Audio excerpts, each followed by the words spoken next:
Hey there, hobby homesteaders. Welcome back to Peaks Peak. My name's Lucas, and today I'm going to share with you a tip that I wish I had learned the very first day that I got my tractor loader backhoe, because this has come in very handy and it's saved me a lot of time.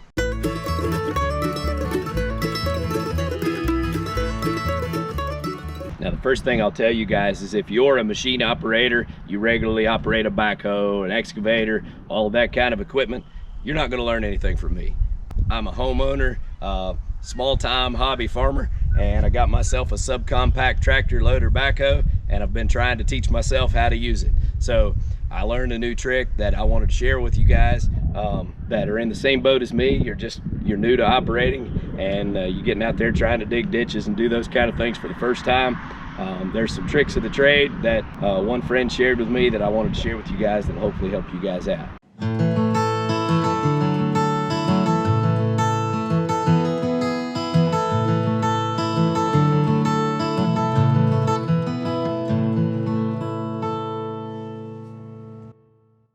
When I first got my Kubota, I was really excited to be able to do some digging and dig some ditches and fix some things, fix some drainage and put in some pipes and do some things that I needed to do around my property.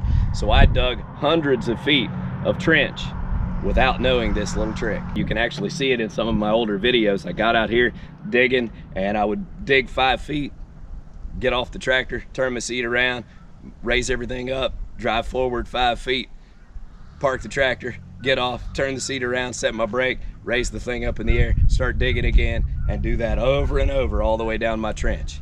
And I figured out there's got to be a better way. Well, it just so happened that one day I was up on the top of Peaks Peak digging a drainage ditch, and my neighbor, who's kind of an old-time farmer, knows a thing or two because he's seen a thing or two kind of guy, and he came over and he said, "Why do you keep getting off your tractor every 5 feet? Let me show you something." So he kind of stood beside me and he walked me through what I'm about to show you so that I could learn how to move my tractor along the trench without ever getting off of the seat, so I could continue to dig the trench and save a whole lot of time. And it was very helpful, so I wanted to share those tips with you. So guys, here's the basic premise. When you get yourself in your position to start your trench and you've got your line drawn and you know exactly where you're going to be digging, then you want to set your tractor up parked with the parking brake off. So you're not going to set your brake, you're going to place it in neutral. Now, before you place it in neutral and let go of your brake, you want to go ahead and set your bucket down flat and then roll it forward so that it raises your front tires off the ground. That's going to hold the tractor in position so that it doesn't roll when you let off your brake and you keep it in neutral. Now, I will tell you, sometimes you need a little more than that if you're on an incline, but I will also warn you, this is something that you want to use sparingly on an incline until you get good practice and you're very used to your controls, because the tractor can get away from you without your brake set and without it in gear. If you are just learning, I would recommend also, after you set your bucket and you raise your front tires off the ground, reach around the seat and put your 2 outriggers down, put your arms down, and that will stick the back end into position and hold it so that it doesn't go anywhere, and then you're in position to dig. So after you've done that, you've got your tractor in position, you've got the front tires off the ground, the back tires off the ground with your arms out, then you can climb off of your tractor and turn your seat around and get ready to dig. Get everything in position, you do your digging as far as you can go, and now you're ready to move the tractor forward. So the first thing that you're going to do is set your front end down. So you roll your bucket back, raise your bucket off the ground just a few inches. Don't raise it very high, just a few inches. The next thing that you're going to do is make sure that you've got your backhoe stabbed into the dirt. So you're going to press down and put your teeth on your bucket into the dirt so that that will hold your tractor in position once you raise your outriggers so that your tractor doesn't roll away. Once you've got your bucket stabbed into the ground, you slowly raise your outriggers just a couple of inches off the ground. You want to leave them out straight so that if you push down a little too hard with your backhoe and raise the back end off the ground, that your tractor doesn't tip over. So it's very important that you wear your seatbelt, got your ROPS up into position to protect you, especially while you're practicing and getting used to this, because it will make you feel very uneasy if you're not used to doing this. And if you're not soft on the controls, you'll have your tractor raised up in the air before you know what happened. So the safety mechanism is keep your outriggers out flat, so they'll catch you and it won't allow the tractor to tip over. Once you've got that into position, you're going to just use your backhoe arm to roll the tractor forward. And you'll do that by first taking this right lever, which pushes your outer arm, the forearm of the backhoe, so to speak, and pushing the tractor. But as you do that, it's going to get higher and higher, which means that you need to put pressure on this right hand lever, which is kind of the upper arm of the backhoe. You'll put pressure down so that you keep those teeth of your backhoe stabbed into the dirt. That's going to keep the tractor from rolling away, but it's also going to keep you in control, so you can control the speed of how you're rolling.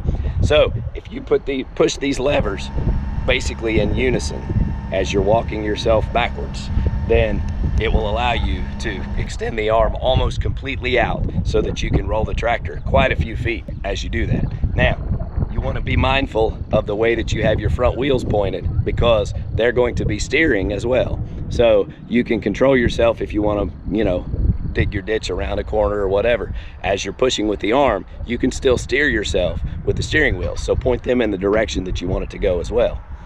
Now, there's a couple of other things that you can do to control yourself in the same manner, and that is, as long as you have your outriggers out, then you can also safely pivot the back of your tractor by using the pivot of the backhoe.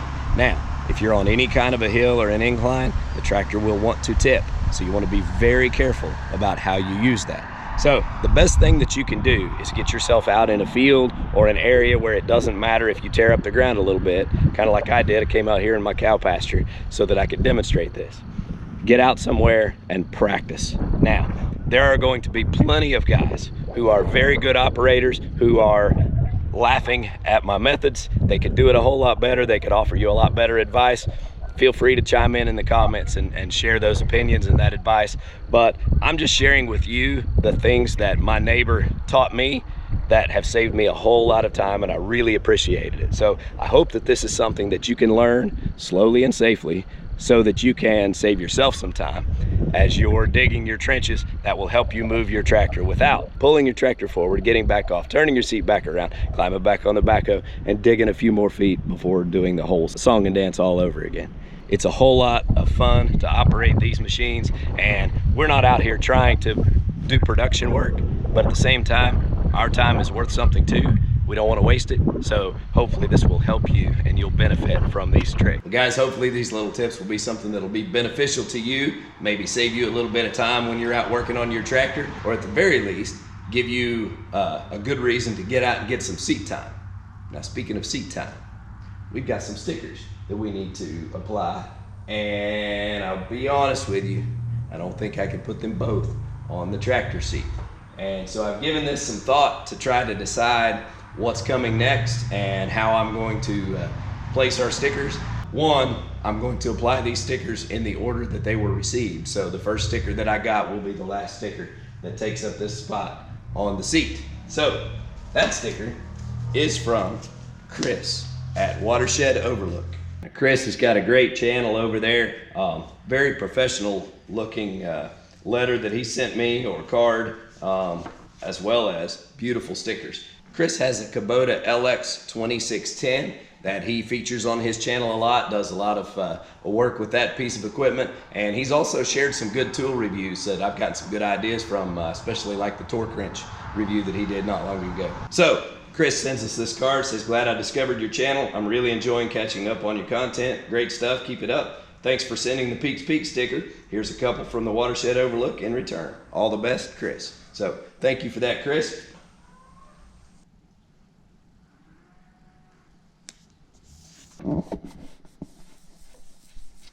Thanks a lot, Chris. Now, the next channel that we are going to feature, I'm actually really excited about. It's Ross on the Land. Ross, I consider a great friend, even though I've never actually met Ross. Ross and I just seem to be kind of the same person, living in different places. A lot of the same interests, and we have sons that are about the same age that are into a lot of the same stuff as well. Ross has offered me some tips and advice on my lift, since he already has one in his garage, which is really cool. Ross does some great projects. Ross has got a BX23S. He shared a funny video of them inflating a tire with flames, which is something we love to do around here as well. Ross is just an all-around good guy, a good supporter of all the channels in our little family, our little community that we've built. Ross has been a big supporter. He's got a great logo now, and so I was really glad to get his sticker. And what I've decided is, since Ross is also kind of, you know, a gearhead type guy as well, that I'm gonna go ahead and I'm gonna place his sticker on my cabinet in my new shop. He was a big supporter of my shop build series. Appreciate that. So we've got to start a new place for our stickers, and I think Ross will be the great first addition to our sticker cabinet. So I'm gonna share with you the letter that Ross sent us. Ross says, "Thank you for the stickers and your letter and allowing me to put it on the canopy of distinction. I'm happy to have found your channel this year. I look forward to more shop builds and your animals and pond and property. Thank you for sharing, Ross." So Ross, thank you very much. Let's go get this cabinet started.